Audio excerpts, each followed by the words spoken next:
Biafra, superstars, media. My people na how in a day. I say good morning, good afternoon, good evening, good night, depending on where you listen to the sound of my voice.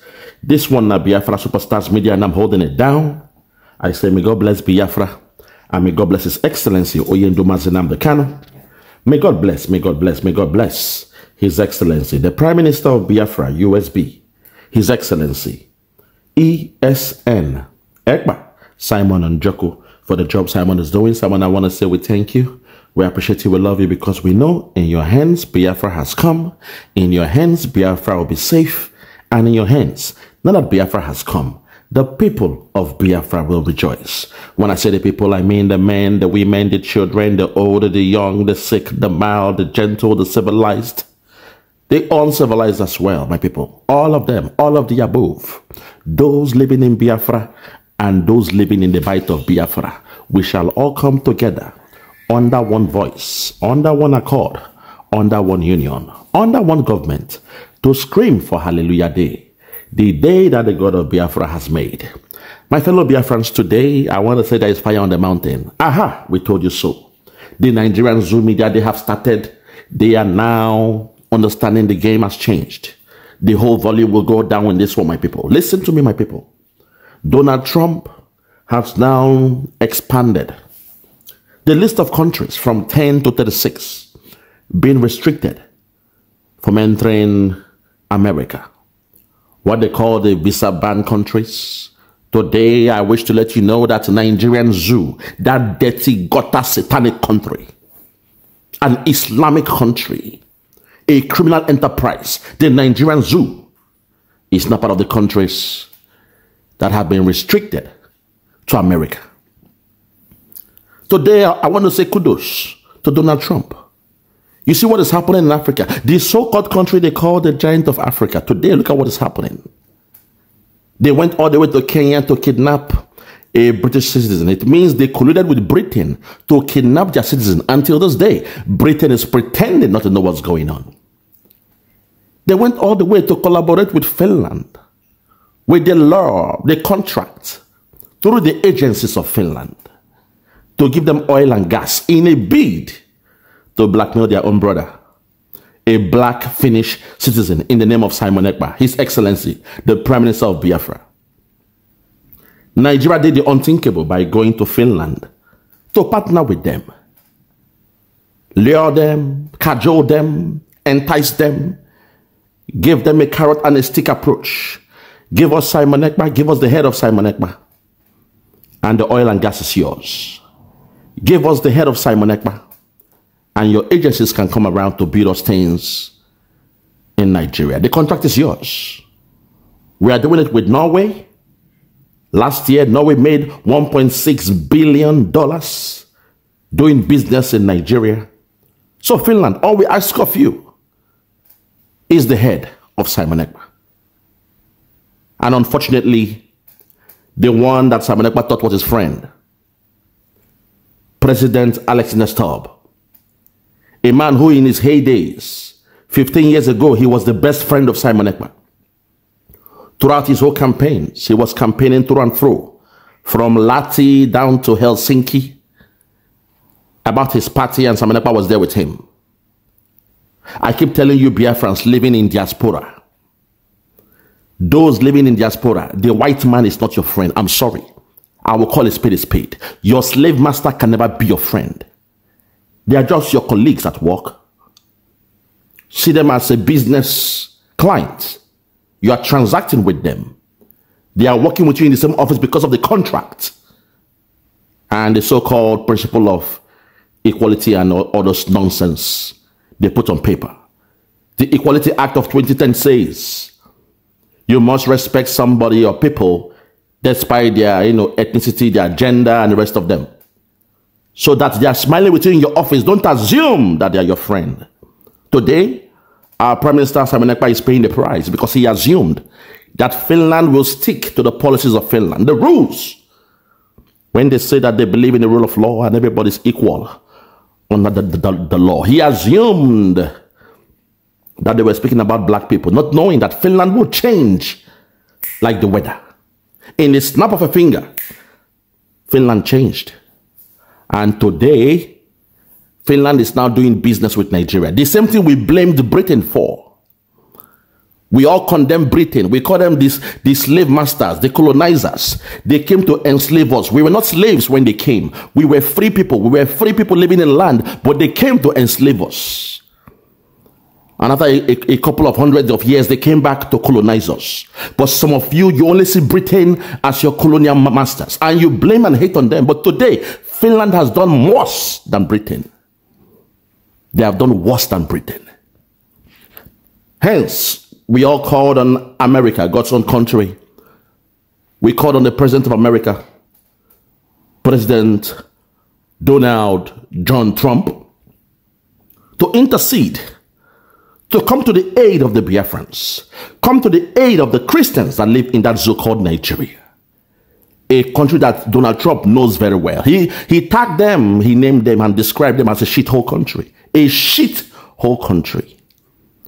So we called upon him to hurry to the aid of the Biafrans, and we are glad that today as we speak, Nigeria is one of the 36 countries with a visa ban to Nigeria or to America. Let them remain in that shithole called Nigeria. Let the politicians remain in that zoo. Let them eat, loot, steal the money, and rot and die in that zoo called Nigeria. They have no business hanging around in the League of Nations in a country like America, God's own country. So today, with the Biafrans, we must rejoice. We must give thanks to God that America is listening. The same way they support Britain, or the same way they support Israel, our distant relatives, America has come to the aid of the Biafrans. And today, our persecutor, our number one persecutor, Nigeria, is now facing a visa ban in that zoo. Nigeria, today, the end of Nigeria has come. Today is the beginning of the end, the dissolution of that zoo called Nigeria. Fellow Biafrans, without any much further ado, I want to take it to the media. Let us hear what the media is saying.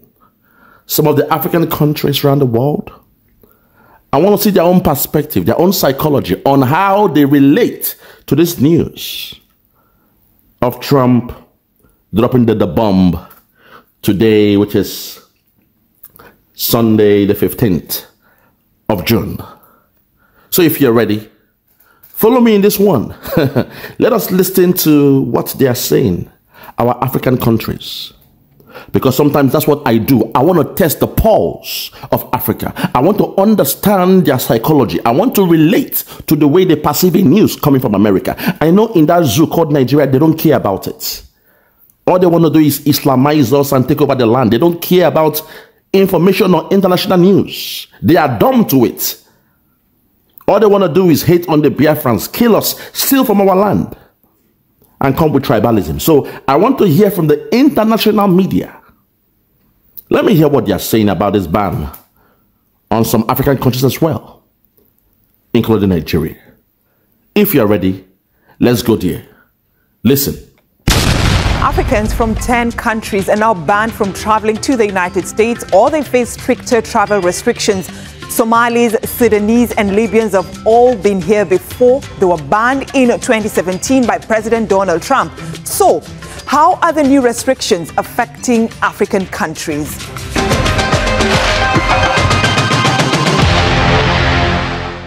Well, 8 years ago, Trump's travel ban that targeted 7 Muslim-majority countries was met with protest. But there's been a somewhat muted response to the current travel ban that has been imposed on more African countries. So, which countries have been affected by the travel ban and why? Let's take a look. Now, out of the 12 countries globally, citizens of Equatorial Guinea, Chad, Eritrea, Republic of Congo, Sudan, Somalia and Libya have all been barred from entering the United States. But officials say those with the U.S. visas issued before June 9th will not be revoked. Nonetheless, Chadian President Mahamat Idris has responded by suspending visas for Americans. Sierra Leoneans, Burundians and Tongolese nationals face partial restrictions, so they will not be allowed to enter America with certain visas. Sierra Leone officials say they are willing to address the Trump's administration concerns. We are committed to ensuring that we work together with the U.S. government to address these issues, because as a country, we would love to see our citizens not suffer restrictions and travel bans, and that they can travel freely across the world once they meet the criteria that are set. Now, the United States says the travel restrictions have been imposed to address U.S. national security and terrorism concerns. Foreign nationals overstaying their visas, as well as governments refusing to take back citizens flagged for deportation and inadequate vetting. In Somalia, news that they've been banned from traveling to the U.S. has been received with widespread disappointment, as Rahul Radhakrishnan reports. Hassan thought his luck had turned when he won the U.S. green card lottery. It was a ticket for him and his family to leave Somalia for a better life. But the U.S. president's sweeping new travel ban has barred Somalis and citizens from 11 other countries from entering the U.S. I am deeply sorry and angry about Trump's announcement to ban certain African countries, including Somalia, from traveling to the U.S. This ban has particularly affected my family since we won the lottery. Donald Trump says his new policy is necessary for national security, but it's widely seen as a reenactment of his controversial 2017 ban targeting Muslim-majority countries. Thank you very much for saying that. We want to get them out. We want to get them out now. We don't want to have other bad people coming into our country, but using the word bad, I'm being nice. Not everyone thinks that's the case. I urge Mr. Trump to reconsider this decision. Somalis are good people. We are not bad as he believes. His mindset is clouded by bitterness towards Somalis. Yet there are individuals in America who are far worse than us. And it's had knock-on effects on travel agents and booking agencies, like the one Abdi works at. Especially so because the U.S. is home to a large Somali diaspora. We usually sell tickets for people traveling to the U.S., but many of our customers were absent today. I believe this is due to the ban's effects. There are even customers who have visas but are still affected by the ban. But the travel ban is now in effect. And Somali government officials say they are willing to talk with the U.S. to resolve any issues they may have. Rahul Radhakrishnan, Africa Matters. Opposing U.S. students' visa applications has raised fears of additional screening and limited interview appointments. Now, the country ranks 7th globally when it comes to sending international students in the U.S., with more than 20,000 enrolled in American universities last year.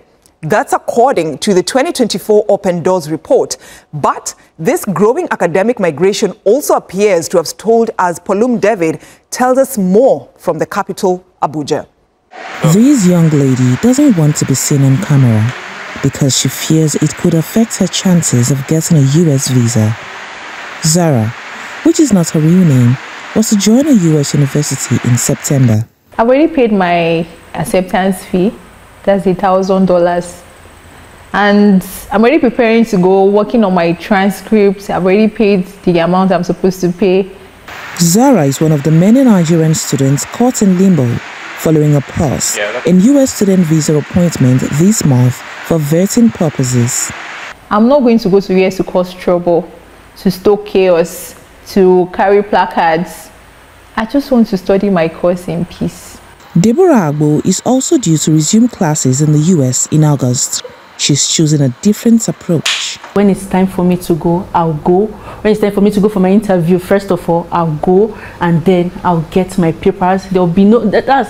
I just kept encouraging myself, so I've been optimistic since then. As the U.S. government moves ahead with stricter visa screening processes, the future of thousands of Nigerian students remains uncertain, while national security concerns are cited as the reason. The decision's ripple effects are already being felt across the wider educational landscape. At SUAV Consulting, education consultants are advising students to consider options beyond the U.S. If you're not able to get to if the US does not start before September, which is when school starts, the other countries you can go to, you can try if you really want to get foreign education.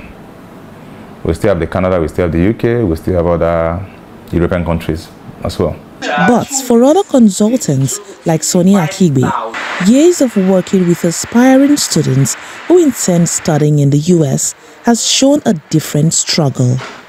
From paying the visa fee, from paying the service fee, from paying the application fee, taking our time to do all the documentation, clean documentation, and at the end of the day, the student don't get the visa. It's crazy. So I pray that this social media vetting is going to make all the effort easy. All that can cost over $700. There are more than 50,000 African students currently in US colleges and universities, with Nigerians leading the continent by contributing over 20,000 students. In a statement to TRT World, the U.S. State Department emphasized that obtaining a visa is a privilege, not a right, adding that prohibiting entry to the United States by those who might pose a threat is key to protecting U.S. citizens. And students and exchange program applicants may continue to apply and must be fully truthful when they do so. No previously scheduled appointments have been cancelled. For now, students with no other alternatives and who haven't secured an interview date will have to continue monitoring the system and waiting. Palum David, Africa Matters, Abuja. More than 20,000 enrolled in American universities last year. That's according to the 2024 Open Doors report. But this growing academic migration also appears to have stalled, as Palum David tells us more from the capital, Abuja. This young lady doesn't want to be seen on camera because she fears it could affect her chances of getting a US visa. Hold it there. This young lady doesn't want to be seen on camera because she assumes it will affect her chances of getting a visa. Well, it is clear that from the African continent, they are still yet to get updated with the real info. That damnable republic called Nigeria is now part of the countries that have been sanctioned by America. So sometimes you must understand, even at least, they are catching up. African media, the other ones, they're catching up. But Nigeria is still pretending not to know what's going on. But respect to Sahara TV, Sahara Report, they tried their best. They got the memo. They got the memo. We know this has been brewing up for a while in America. The stakeholders, the critical stakeholders, they have sat down with America, told them the reason why a country like Nigeria should be part of, in fact, should be number one on the list. A place where the Christians are killed in an ozone, as if there is a war against the Christians. Even the death toll in Russia and Ukraine is not equal to the amount of Christians being killed every year in Nigeria. It means there is a jihad going on the Christians and the Biafrans living in that zoo called Nigeria. So, they are still sleeping. But as we say, one day, you will sleep in Nigeria and wake up in Biafra. So when they wake up from the slumber, they will see that zoo called Nigeria is now part of the 36 countries being sanctioned by Britain or America. By America. Fellow Biafrans, I will leave it here because sometimes they say enough, or a word is enough for the wise. I don't care about those who are trying to come with empathy. Oh, we are students. We want to go and study abroad. I have paid my deposit. I have paid $1,000. I don't want to show my face. I am scared it will affect the visa outcome. How will showing your face affect your visa outcome? It means you've got something to hide. The same way in the court case of Nnamdi Kanu, the so-called witnesses, they are hiding their faces. Only in Nigeria. I don't want to show my face on camera. It will affect my visa to America. In the courts, the DSS, we don't want to show our faces. We are scared of our life, but we shall testify against Nnamdi Kanu. Fellow Biafrans, the die is cast. This is the beginning of the end. Biafra is here, and I am glad that Donald Trump has listened to us.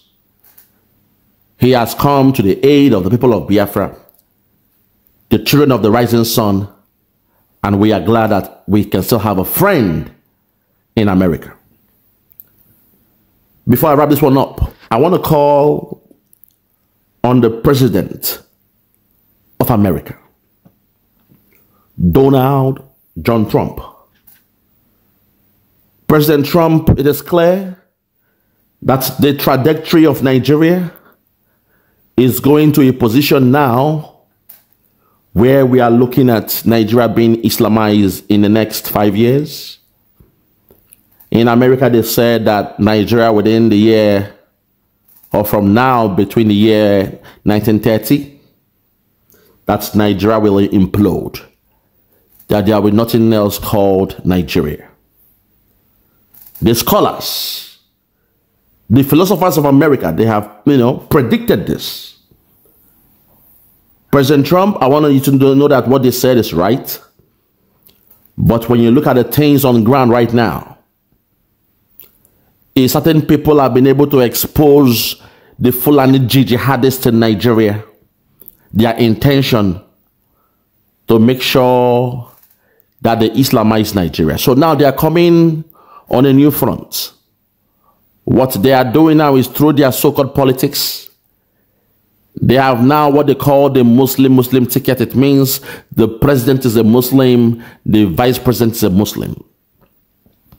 They now have the partnership where a country like Saudi Arabia through the Islamic Bank, a cartel, a consortium, a conglomerate of Islamist terrorist jihadists coming together to put their funds and loan the so-called funds to Nigeria.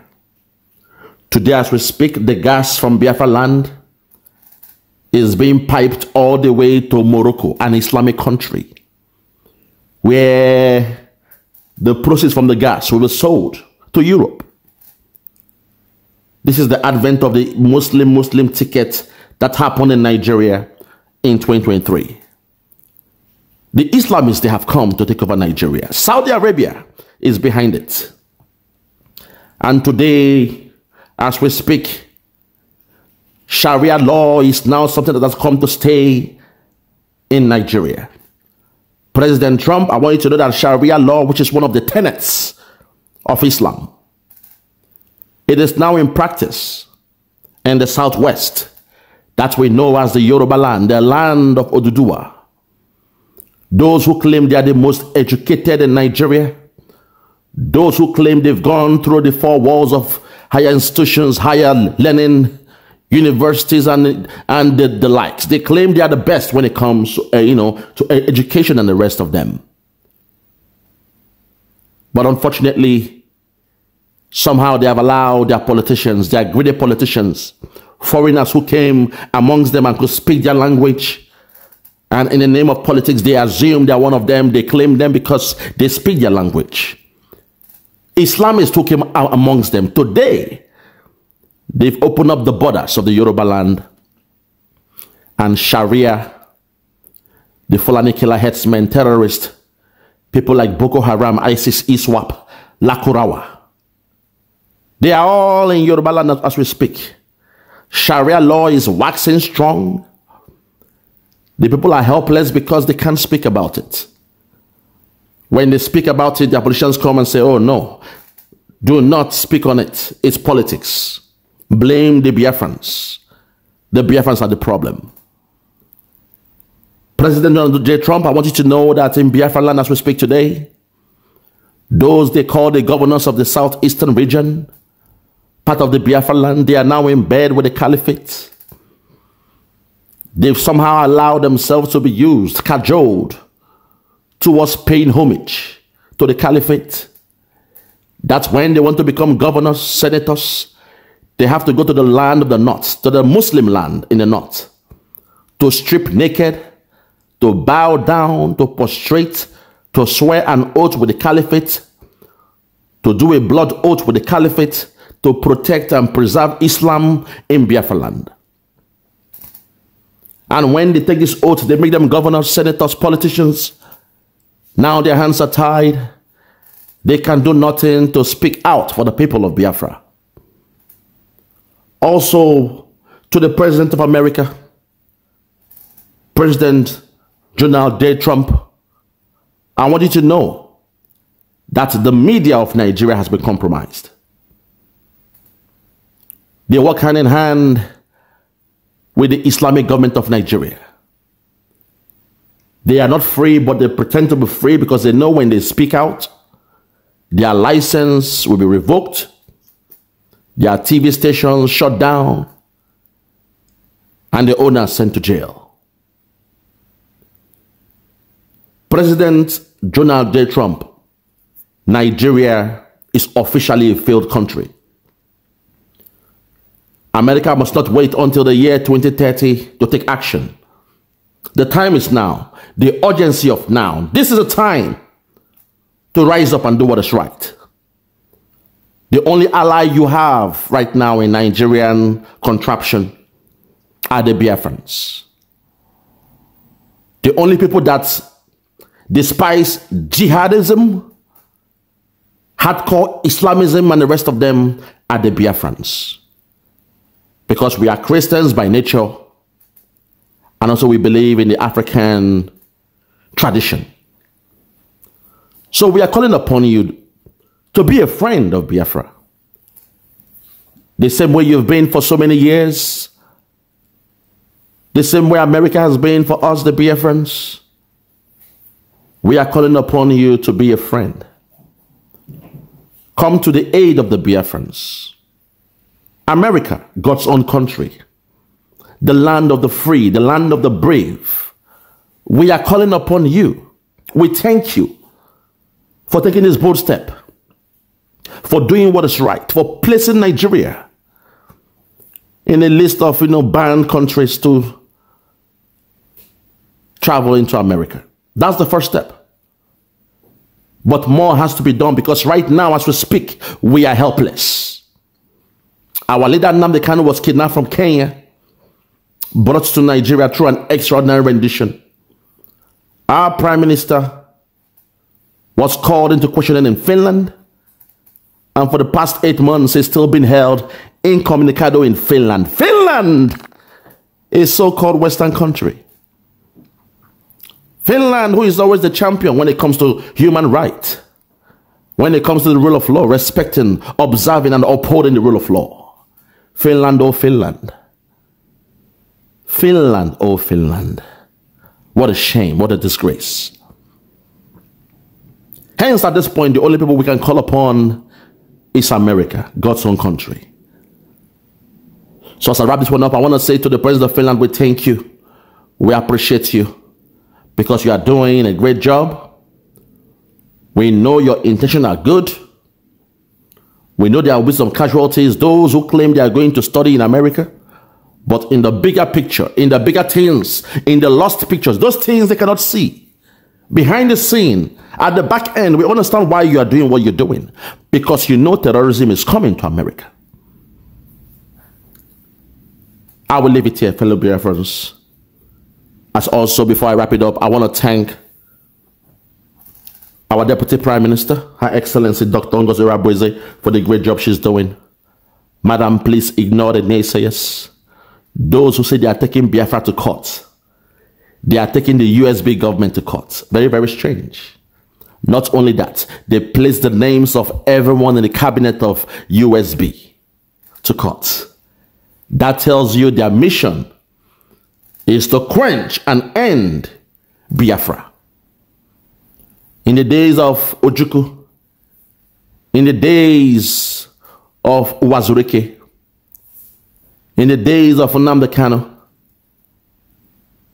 in this timeline of Simon Ekpa and Dr. Ngozi Okonjo-Iweala, nobody has taken anyone to court. Not a successor or a predecessor. But today, a man like Oge Nkere has been allowed, he's allowed himself to be used by the politicians from Southeast. Their first plan was to shut down Biafra, the redeclaration of Biafra, but they failed. But now the second plan is to find a way to go to court and shut us down. With the use of unfortunately, a white man in America. There's the problem. They are not your friends. They can be your colleagues, they can work with you, but don't call them brothers. It's all about the interest. It's all about mutual interest. They are not your friends. Today as we speak, Nnamdi Kanu is in court. Today as we speak, Mazi Simon Ekpa is in court. And today as we speak, our Deputy Prime Minister, Dr. Ngozi Orebeze, has been taken to court. What does that tell you? Biafrans, what does that tell you? Read in between the lines and you will see the hands of Nigeria. Read in between the lines of these three leaders being taken to court and you will understand those who are responsible. Nnamdi Kanu was kidnapped from Kenya. They kidnapped him first, brought him to Nigeria, took him to court. For 5 years, he's still there. Simon Ekpa was speaking for the liberation of his people. And Nigeria, they colluded with Finland. Held him under terrorism charges for 8 months. And today he's in court. Our Deputy Prime Minister was able to redeclare Biafra on the 29th of November, 2025 or 2024. But again, those within the cabinet, they planned with some Westerners to take the United States of Biafra to court. Not just the Deputy Prime Minister, but everyone in the cabinet. So what's their intention? To shut down Biafra. Hence, I call upon us to make sure we fight. We must be resolute and focused in the job we do. The time to fight for Biafra, for your liberation is now. I want all hands on deck. Biafrans, do what is right and support our leaders. May God bless you. May God bless Biafra. Thank you. Yeah. Check me out. Superstars Media. Lord Lugard, Bloomington, Lord Lugard, and it's Wild Flora Show. 1914 amalgamation is what we dying for. 3 nations to 1 nation. Ever since annihilation, nepotism is nonsense. You and you, clap your hands. Biafra gonna come, clap your hands. Biafra, Oduduwa, we're free now. Freedom is gonna come, we're free now. Yeah.